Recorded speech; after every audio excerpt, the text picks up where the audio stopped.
Okay. So this week, by request of someone who's not even here, doing 21, capital 21. It's a beautiful capital, and by most opinions, it's talking about Mashiach time. Some opinions say it's talking about the reign of David as well as the time of Mashiach, and a lot of the commentaries discuss the similarity of David, the similarity of David's reign and Mashiach. In other words, they both will have lots of enemies, and then there'll be peace, and people will appreciate the greatness both of David HaMelech and then obviously of Mashiach. I think the main point that this capital is giving is teaching us is the idea that in order even for a king to be successful, he has to believe in Hashem. So obviously we take that down to ourselves, that in order for us to be successful, we have to believe in Hashem. We have to have emunah. So let's look at it inside and see what David HaMelech is telling us. What are the things that we need to have in order to get Mashiach, like finally bringing Mashiach. So it begins Lamnatzech Mizmor David. This is the conductor. These are the instructions by David, and he begins Hashem be'ozcha yismach melech. Hashem, it's in your strength that the king rejoices.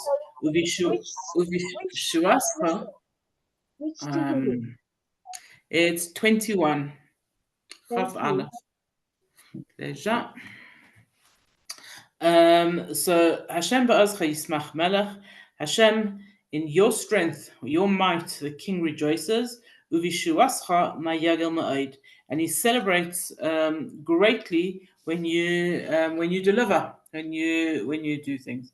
So Reb Nachman of Breslov says that this capital is talking about the era of Mashiach, and that the only the only way that, or the foundation that will get Mashiach is through joy, is through simcha, and we see that. This is not only for Breslover, but we see that the Breslover are already, that's their way, that they the foundation of their Yiddishkeit is simcha, is joy.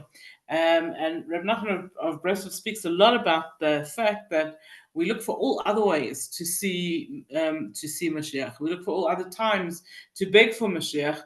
And he says, what's happening? David HaMelech is telling us straight out that we have to see Mashiach, want Mashiach when we're happy. And he points out, as we all know, that when are the times that we sigh and we say, oh, it's time for Mashiach already, the only solution is Mashiach, right? We use those sentences all the time, but only when things are rough.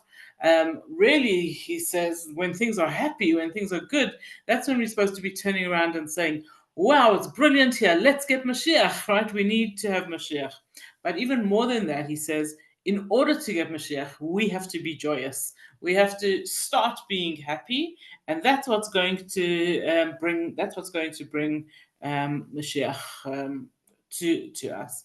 And cutely, the person who writes a translation of Reb Nachman of Breslov's writings, so he says, let's try to prove this to Hashem.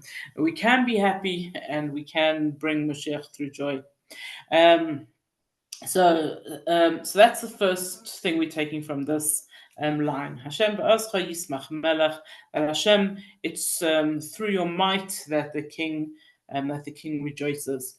And looking at this pasuk a little bit deeper, if you have a look at the word yismach, you'll see that yismach is the same letters as the word Mashiach, right? Yud sin mem ches. It's the same as Mashiach. Mem Shin Yud Ches. So again, say the commentaries, Yismach, Mashiach, be happy about the coming of Mashiach. And also we know that there is no real happiness until Mashiach comes. We can have what I like to call distracting happiness. There's certain things that can make us happy while we're in the world now. Some make us more happy, some make us a little bit happy, some just distract us. But real happiness, real total happiness, it's not just to distract us from what's happening now. That can only happen when Mashiach comes. The Medrash tells us that the word Oz actually refers to Torah.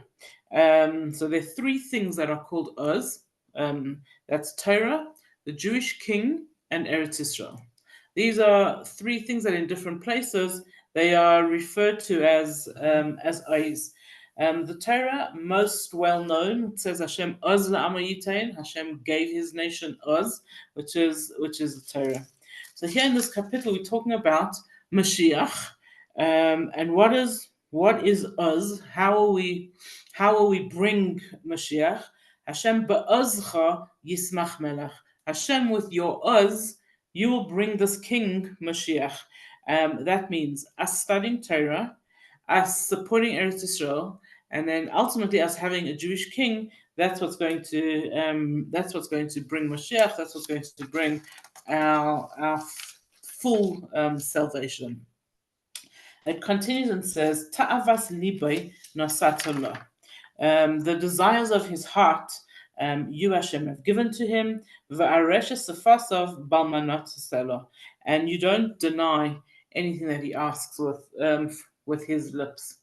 So immediately the Mephoshim point out to us, particularly the Malbim, who says that when we want to ask a friend or a boss or anybody, any human person for something, especially if we think it's a big something, we try and minimize it. And we try even for ourselves to think, what could we not ask for so that we have a better chance of getting the other things, right? We'll make our requests a little bit less, and then we'll get at least some of what we want.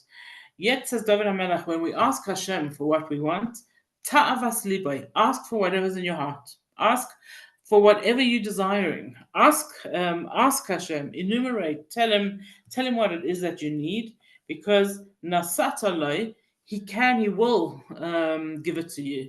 And we need to believe that Hashem has everything we want.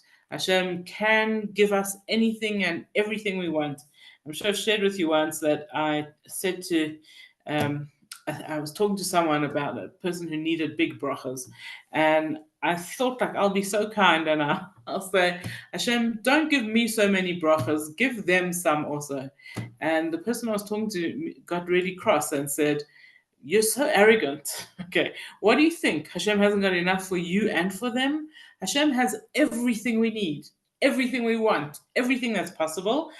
Whatever our taiva, our desire is, Hashem can give it to us. He just has to want to give it to us. And the Radak points out that this pasuk is written in past tense. Nasat alai was given to him in past tense. Because once Hashem decides that he's going to give us something, it's as though he's done it. He will give it to us immediately. What are our ta'avas libay that we want?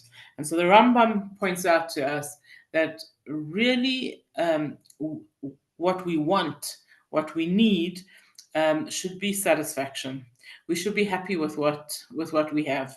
And he points out to us that a wicked person will never get all the desires of his heart, whereas a tzaddik, a great person, he will have all the desires of his heart. And I think this is very similar to the conversation between Esav and Yaakov when they meet, and finally after 22 years, and Esav tells Yaakov, he says, Yesh li Rav, I've got a lot of stuff. And Yaakov's response to that is, V'chi yesh li kol, I have everything. Did Yaakov have so much more physical stuff than Esav? We don't know. We don't have a count up of it. But Esav felt, yeah, I have a lot of stuff, but I could get more and more and more. He still had plenty of taivas, whereas Yaakov felt, yesh li kol, I have everything. I have actually absolutely everything that I need. Our others were blessed with a bracha of kol, of feeling that they had everything that they need. And you probably recognize this. It says, Hashem beirach et Avraham bakol, Hashem blessed Avraham with everything. Yitzchak, he says, V'achal mikol, I've eaten from everything. And Yaakov, as I said to you, said, V'chiyesh li kol, I have everything. We ask in the benching, every time we bench, we quote those three words, bakol, mikol, and kol, and we ask Hashem, he said, just like you blessed our avos with kol, bless us.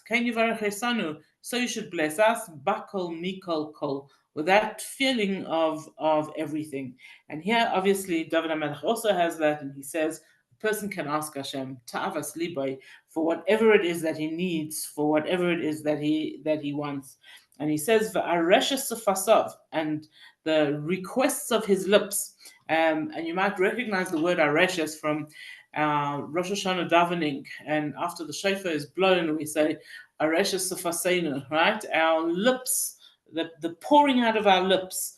We've poured them out to you today on Rosh Hashanah, but it's areshes sufaseinu means a deep desire, that which is really inside us, that we want. Hashem, please give us.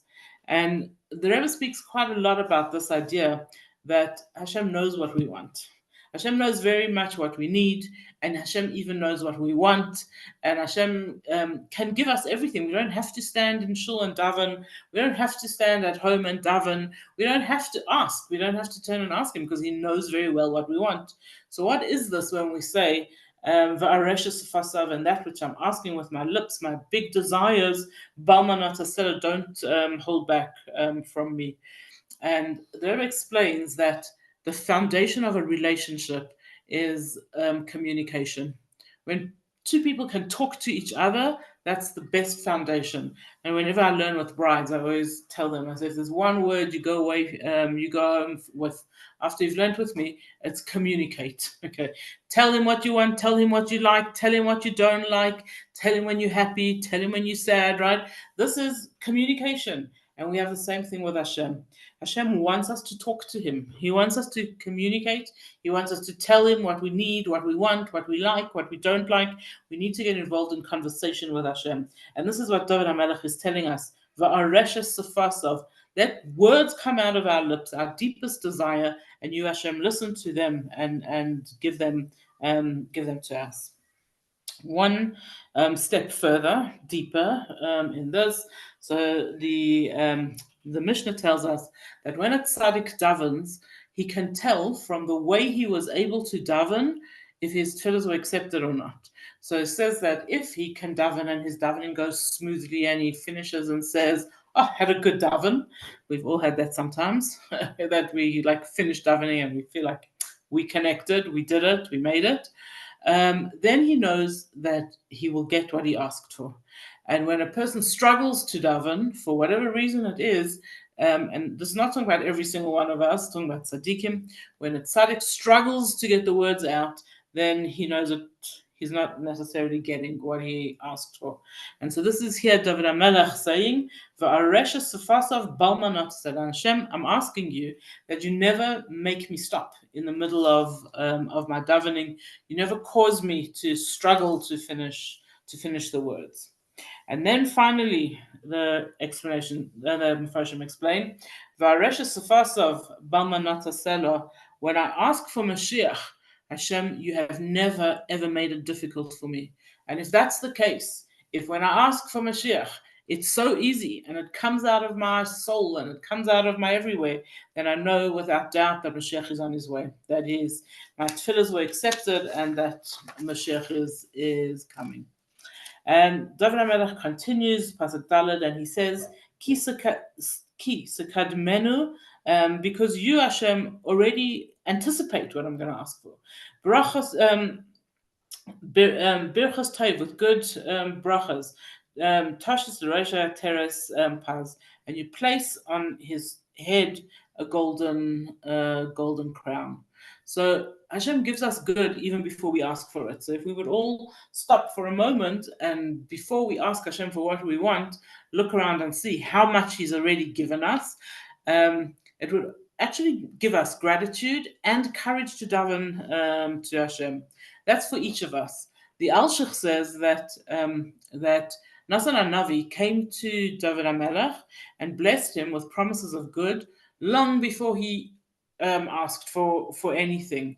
And so David HaMelech was saying to Hashem, to us, to Hashem in this capital, even before I started asking Hashem for good, Kisa Kadmenu, Hashem already started giving it to me. He had made the promises, he was going to give me good. And so if we would all think like that, it would make it so much easier for us to daven. At a history lesson of what this is alluding to over here, Tashis Rosha Teres Paz, he put a golden crown on his head. So after David HaMelech conquered Ammon, he and Yoav took the king's crown and they placed it on David HaMelech's head. So this line seems to be only history. Tashis Rosha Teres Paz, you took the crown of the king of Ammon and you put it on David HaMelech's head. A little bit deeper, the commentaries explain to us that Torah and mitzvahs that we learn and do in this world become our crowns. And they become our crowns both in this world and in the world to come. And this pasuk is actually alluding to that idea. In this world, okay, so if you ask people who are very God-fearing, very want to go according to what they've been taught and what they've learned, then they'll say, I would rather get my reward in the world to come. And if you have people who want to have a nice life in this world, they'll say, I rather have my reward in this world. And David HaMelech says, actually, you can do both. Kisa kadmenu, you can get some of your reward early, that's in this world, and you can have birchas tov, you can have blessings of good, tashis l'rosha, put on your head, in other words, in the world to come, where it's written about people sitting in Gan Eden with crowns on their heads. So there's no they're like we can be rewarded, we can have good both in this world and in the world to come. Okay, David HaMelech says, Chaim Sha'al Mincha, you asked for life from him, Nasatalai, you give it to him, Eirech Yamim Eilam Va'ed. His dynasty, I think, will last forever and ever. And so this is talking about, says Rashi, two different parts of David HaMelech's life. Firstly, his own private life. Chaim Sha'ol Mimcha, he asked you for his life. Remember how many times David HaMelech had to fight for his life, literally people trying to kill him. And then Eirech Yamim, what does he want? For a long time, long days, lots of life, is talking about Hashem's glory, which is what we call Malchus Beis David, or the dynasty of David. Also referring back to the pasuk before, Chaim talking about life in this world, and Eirech Yamim talking about life in the world to come. And David HaMelech says, Hashem, I'm asking you for both. I want good life in this world, and I want good life in the world to come. Gadol kavodo b'shuasecha. His honor is great because you saved him. Haid v'hadar teshaveh alav. You give him majesty and you give him splendor. So, firstly, again, at a simple level, when the goyim see that Hashem is looking after us, they respect us. So, when the goyim see that Hashem saves us, then they think more of us. And when our enemies see that Hashem is saving us, they also think more of us. Covered, we get respect. And when Hashem doesn't save us, the opposite. Okay. Over here speaks about what do the goyim see, what does the world see, what do people see? Haid v'hadar teshaveh alav, that Hashem gives him majesty and splendor. So this is actually a halacha that a king has to have. He has to look after himself, not just spiritually, that he's really great spiritually, but even physically, you have to be able to look at him and see majesty and see splendor. My husband is very fascinated with my fascination, the English royalty. He says to me, like, What are you fascinated by? What is it with these people?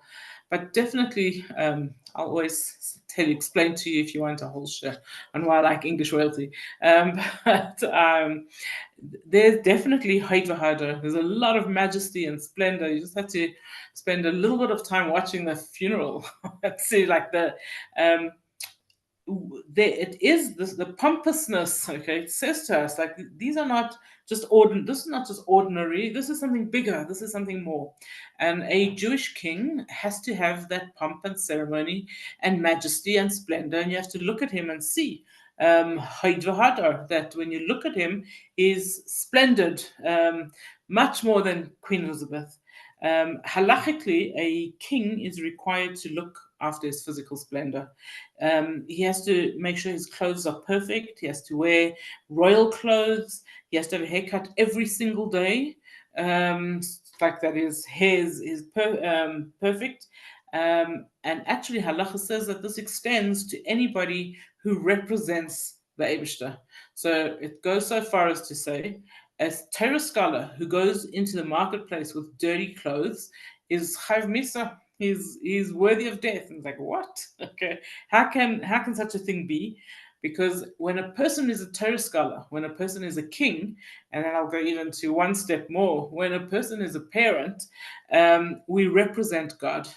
And the face that we show out to the world, that's a representation of Hashem, and we have to worry about how it looks and what it looks like to the world. Haid v'hadar, we have to go out looking like splendid and respectful. Another medrash tells us that Hashem the King gives splendor and majesty to anyone who deserves it. So the Medrash goes on, and I likely quote from the Medrash. He says that Hashem will give to someone who is splendid but doesn't have might. Hashem will give him might. To someone who has might but not splendor, Hashem will give him splendor. And then the Medrash carries on and says, this is not only for kings, but for anybody who needs it, and gives examples of a bride, gives examples of just regular people who work hard at doing Torah mitzvahs. If the person wants Haid v'hadar, if the person wants to have majesty and splendor, Hashem will give it to them. And what will happen then? Pasuk Zayin, Kisa Shisehu, Brachos La'ad, you place blessings on him forever, Techadeu the Simcha Panecha, and you delight him with your face, with looking at him. And from here we learn, just like by Avraham, Hashem said, people will bless themselves in you. So by anybody who, well, for sure the king, but anybody who toils in Torah and impresses the people around them, people will bless themselves in you. In other words, they'll say, may you be just like so-and-so. May you be as clever as so-and-so. May you be as lucky as so-and-so. May you be as good as and kind as so-and-so. This is the majesty and splendor that people take from you and bless each other with. Continues and says, Ki hamelech b'teach b'Hashem. This is because the king trusts in Hashem. Uvechesed elyon bal yimait, and he stands firm because he knows about Hashem's love. So David HaMelech gives us the key to all of this. The key is Ki hamelech b'teach b'Hashem. The king trusts in God. If the king thinks for even one moment that everything comes from him, he was so clever, he was such a good soldier, he was such a good businessman, he'll quickly fall to nothing. But if the king, B'teach b'Hashem, he trusts in Hashem, he absolutely believes that everything comes from Hashem, then he'll be successful. He'll be successful and he'll be loved. Pasuk Tes, Timsa yadcha l'cho oivecha, your hand will reach all your enemies, Yamincha timsa seinecha, and your right hand will find those who hate you. And what is the difference between oivecha, enemies, and seinecha, those who hate you? Commentaries tell us that oivecha are those who try to harm our bodies, and Soinecha, those who hate us, are the ones who try and attack our souls. And the Alter Rebbe speaks a lot about the enemies who try to attack our souls are far more dangerous than the enemies who try to attack our bodies. It was well known that the Alter Rebbe was supporting the Russian Tsar over Napoleon, and people were very shocked. Okay, the Russian Tsar wasn't letting people keep Yiddishkeit. You stood in front of the firing squad if you got caught doing anything he didn't like. Like, what's the deal? Here comes Napoleon, and Napoleon is opening up soup kitchens and free education, and like, why on earth is the Alter Rebbe supporting the Russian Tsar? And he explained, he said, the Tsar, we know exactly where we stand. He's trying to kill us, and we've got to try to save our bodies. But the Napoleon, he's going for our souls, and that's far more dangerous, far more difficult. Alter Rebbe took it all the way back to Yaakov, who says to Hashem about Esav, "Atzileni na miyad achi miyad Esav." Save me from him, whether he's my brother or he's Esav. Esav, at least we know what we are facing. When he's behaving like our brother, then we don't know. We don't know what we're facing. It's much more difficult to face him, to know what to do with him. When Esav and Yaakov eventually meet, so the Torah describes their meeting after 22 years and says Esav and Yaakov hug and kiss and cry. And the word "and they kissed" has got lots of dots all over it. Like, what is this? And the most famous medrash is that Esav actually wasn't trying to kiss Yaakov. He actually wanted to bite his neck and go for the jugular and kill him. And then comes along Rashi, who quotes Rabbi Shimon Bar Yochai and says, no, this time it was sincere. Esav felt so sad. He hadn't seen his brother for 22 years, and he really kissed him with love. And so the commentaries on Rashi say, so which one was it? Did Esav kiss him with love or without love? And the Geir Rebbe said, everyone should know that even a kiss from Esav is dangerous. So whether he kissed him or he tried to kill him doesn't make a difference. It was all dangerous. And we have to know also that we need to be saved from Oivecha, from enemies who try and harm our bodies. And we need even more to be saved from those Soinecha, from those who try to destroy our souls. Teshisemu Katsanu Eish, let them burn like wood in a fire. Le'es panecha Hashem, and when you are cross, Hashem, ba'apayi v'alem, swallow them with your anger. V'sechlem eish, and let fire consume them. So David HaMelech is davening that our enemies should be consumed by fire. Just like firewood, once it's consumed, there's nothing left of it once it's burnt. So that's what should happen with our enemies. The Alshich says that this pasuk is alluding to Titus. Titus was responsible for burning the second Beis HaMikdash, and Yerushalayim. And on his deathbed, Titus asked, he said, cremate me and sprinkle my ashes over the 7 seas, so that I can never be brought to justice. I'll never feel the pain of Gehenna. So that's what happened. Once he died, they cremated him and sprinkled his ashes over the 7 seas. And then says the Medrash that every single day, all of Titus's remains are gathered together, and he is recremated and suffers the pain of Gehinnom every day, and at the end of the day, his ashes are sprinkled over the 7 seas, just like he asked.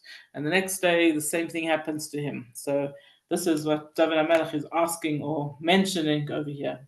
The next one says, Priyama me'eretz ta'abed, his wipe out his descendants from the earth, v'zaram mibnei Adam, and their offspring from all of mankind. And this is alluding to Amalek, who we have such a promise that him and all his descendants will be wiped out.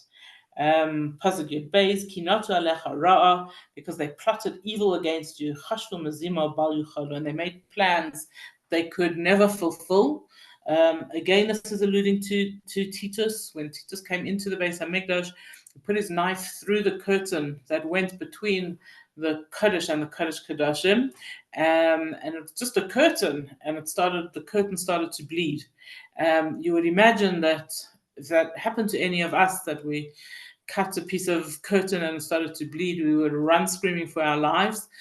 You would think that Titus would have a little bit of regret and feel like something hectic is going on here, but instead Titus got very excited and he said, I've killed God. I killed Hashem. And so says David HaMelech, this is the plan. You wanted to kill Hashem. You're a human being. You can't, and you'll be punished for that. What will happen? You, Hashem, will keep them away. You, with your bows aimed at them. And finally, says David HaMelech, Ruma Hashem b'uzecha. Rise up high, Hashem, with your eyes, with your strength, with your power, with your might. Nashira, let us sing, unazamra gurasecha, and tell everybody about your might. And that is Perek Chaf Aleph. Thanks so much. It was beautiful. Thank you. Thank you, Rivki. Thank you so much, Rivki. Thank It was you. Thank you. lovely, very good. Thank you. And have a good Shabbos and And take you. care. Thanks, Riv. Thank you. Thanks, Rivki. Bye-bye. Good Thank you Shabbos. very much. Good Shabbos. Yeah, Rivka's yummy. Thank you very much. I appreciate that. Thank you. You miss her so much. Yeah. Me too. Yeah. Yeah. God bless, darling. That's Thank yummy. you. Thank you very much.